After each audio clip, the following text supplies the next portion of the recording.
All right, folks, we're back. All right, climate emergency.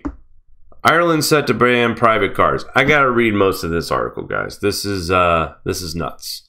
So, drivers will be forced off the roads in Ireland and the population packed into higher density cities under long-awaited climate plan, which will revolutionize people's lifestyle and behaviors, according to the local media.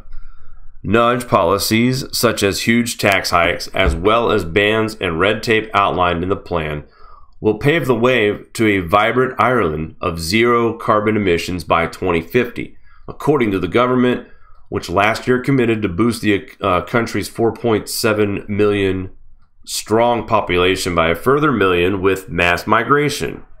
In order to avert climate apocalypse, the government plans to force people out of private cars because they are the biggest offenders for emissions. According to Transport Minister Shane Ross, who proposals, which includes banning fossil fuels vehicles from towns and cities nationwide, are posed to cripple ordinary motorists, local media reports. And this also takes away a major part of their economy, the auto industry, people who service these automobiles, people who fix them, who repair them, body work, whatever, you name it, manufacturing, everything. You talk about a job killer. Launching the plan in Dublin, a leader named Leo Varadkar outlined his vision for an Ireland of higher density cities consisting of populations whose lifestyles and behaviors have been totally transformed by carrot and stick policies outlined in the climate plan.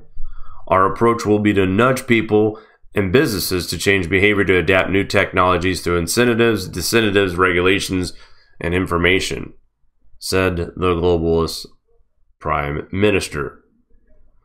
We are going to change how electricity is produced and consumed, how our homes and workplaces are heated, the way we travel, the types of vehicles we purchase, and how food is produced.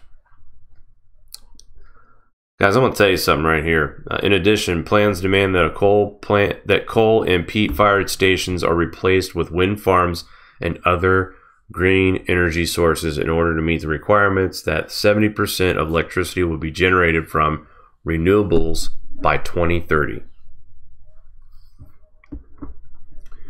And this is kind of my point. They want to take away a source of energy that's going to keep you warm.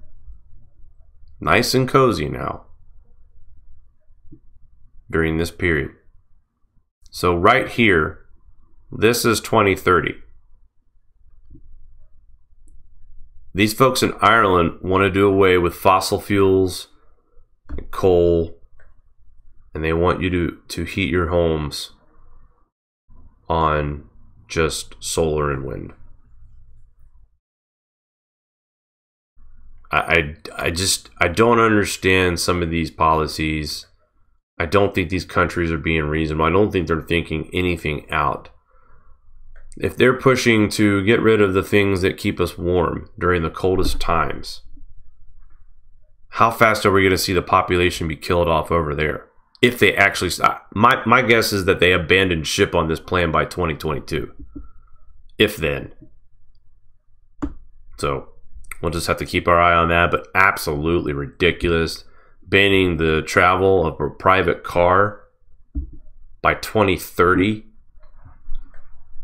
Sun spotless for 33 days straight. Airline travelers getting dosed up to 70 times more radiation. And I read this article. What's up with that? On one of our favorite websites to pull news information from. And they do a really good job at connecting the dots with political and environmental science, the ENSO cycles, the solar cycles, CO2, the advantages of coal and the disadvantages of solar and wind. I mean, really, this website is fantastic when it comes to climate, weather, news, science, policies, anything, you name it. This has always been a resourceful page. But this is really the first time I've ever seen them actually use the words grand solar minimum. They've acknowledged the solar minimum parts, but I really believe the tone of this article And really, ever since what NASA has released, we're starting to see a consensus amongst the community on what's actually happening right now. Are we in a grand solar minimum? Yes, we are at the very beginning of it. We are descending into the deeper part of the minimum as we speak.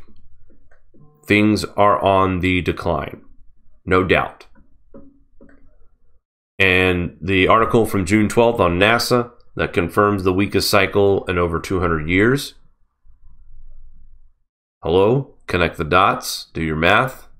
200 years ago was the Dalton minimum. 200 prior to that was the Maunder minimum.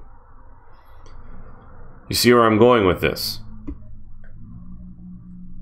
So we're finding out more articles now from trusted sources, like What's Up With That, that is now talking about the very, very high possibility and consideration of the fact that we are actually in the grand solar minimum. Here at the bottom it says, in addition, there are now forecasts that the next solar cycle 25 will be the weakest in more than 200 years.